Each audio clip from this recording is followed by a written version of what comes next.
Good morning. Again, we'd like to share data with you, and we got lots of requests for this information. In particular, this information, I've emailed out this information over the years, hundreds of times as people request this, because I present this in all of our meetings. I think it's helpful to get a perspective on wealth when you know the data of wealth worldwide and in the US. So we tend to think of wealth spread on a Gaussian curve, this kind of bell curve shape.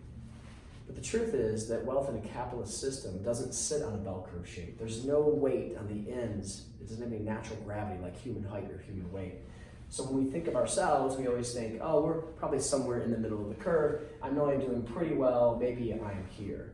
But the truth is that wealth in the United States sits in this very dramatic curve, like that. So you have a lot with very little, and then you have these huge spikes in very small demographics.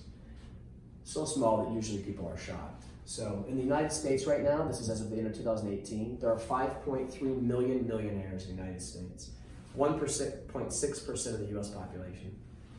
15 millionaires worldwide. Whenever you see wealth statistics for the world, you can pretty much assume that 1/3 of that data category is in the US. US holds roughly 1/3 of the world's wealth, has about 1/12 of the world's population, by far the richest country in the world. Interestingly though, Japan has over 2% of their population are millionaires. They have a lot smaller population and a lot less millionaires, but percentage-wise, interestingly, it's the highest percentage of millionaires in any country. And 4 countries have 61% of all millionaires, including Japan, China, and the United States. In the US, there are only 65,000 people at over 30 million of net worth or more, way out in this really small tail. 65,000 people. Imagine how small that is. Imagine the local football stadium. It's about the size of the crowd in that local stadium. Out of 328 million people, 65,000 people. Worldwide, it's only 168,000 people. So again, about 1/3, small numbers in that very high end at 30 million of net worth or more. And then for the other categories in the population, 2/3 of the US population has less than $10,000 of net worth. We've seen statistics in the 2,500 to 28,000. It's a little hard to categorize and kind of decipher that information, but it's still pretty small numbers. For 2/3 of the US population, 66% falls in these two categories.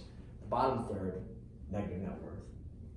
For income, the top 3% of income earners earn $460 or more. Top 1% earn $649 or more. And the current median income at the end of 2018 was $61,000. That's a pretty big jump over the last 10 years. So $61,000 of median income. It had been under 50 for a long time. And in 2015, just 3 years ago by that data, the end of 2018, it was 56,500. In 2015, it was 56,500. It's an 8% increase in 16, 17, and 18, right? An 8% increase for those years. So as of 2018, 61,000 median income. So I hope that information is helpful. I look forward to seeing you next time.